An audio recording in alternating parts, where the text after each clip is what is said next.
So this morning, back to school feels a little different after the attack on students and parishioners at Annunciation Catholic Church.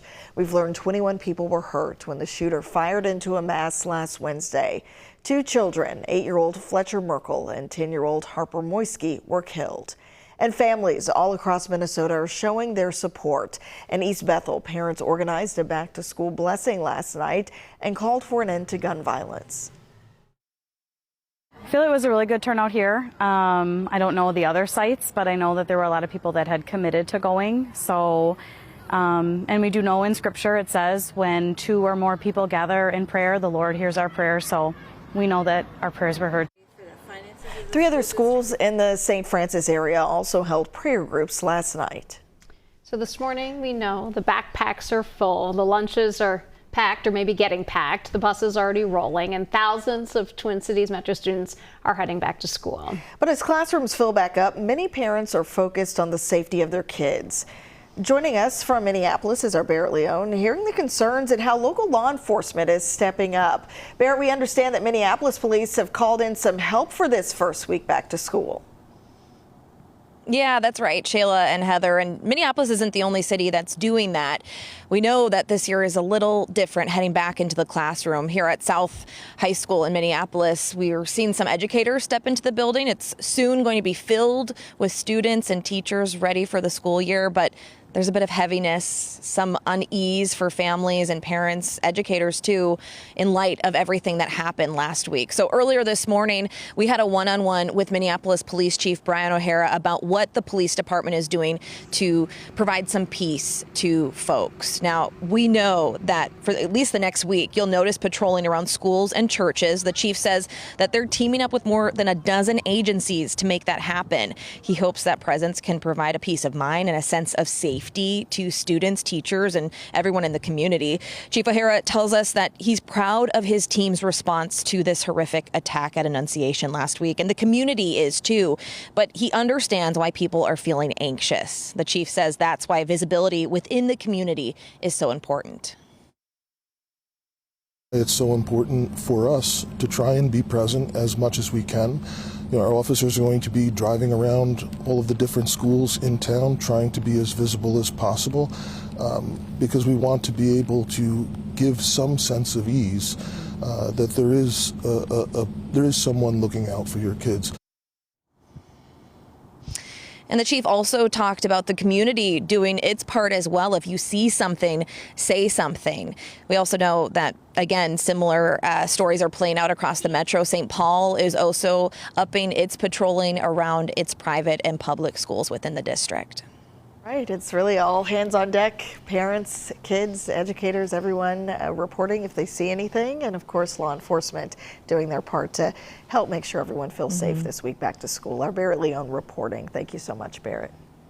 And this morning we do have an update on the victims in this Catholic school tragedy. 4 of the 12 people who were hurt are still in the hospital, and 1 child, Sophia, she is in critical condition. Now, one of the survivors we heard from just hours after the shooting, this was 10-year-old Weston.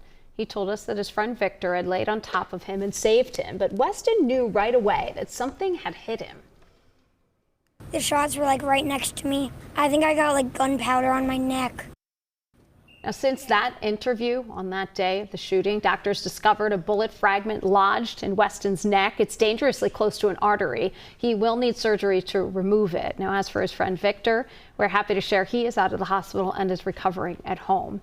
And you can show your support for the survivors of this tragedy by donating to the Annunciation Hope and Healing Fund. You'll find a link at WCCO.com. And we, of course, will continue to bring you the very latest updates on the victims of the Annunciation school shooting right here on WCCO. In other headlines this morning, 2 people were hurt and 2 teens arrested in a shooting on the Stone Arch Bridge in Minneapolis early Monday.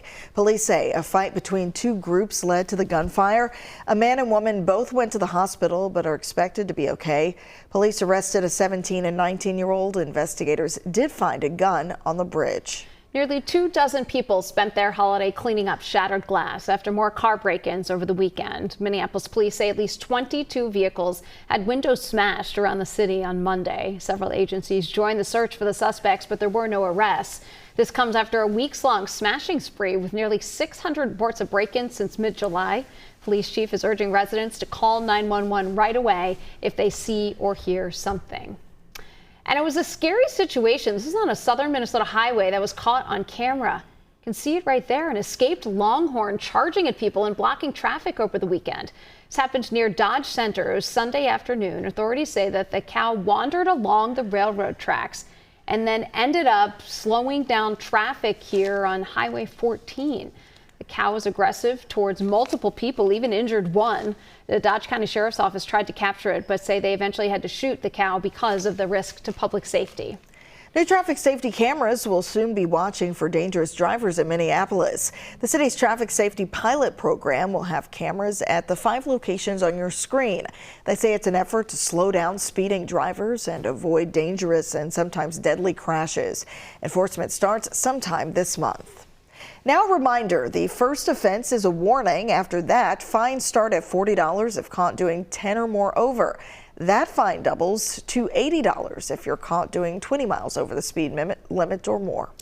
The Trump administration has increased efforts to get personal information about tens of millions of voters nationwide. The Department of Justice has sent at least 26 state election officials letters seeking copies of the state's voter registration databases.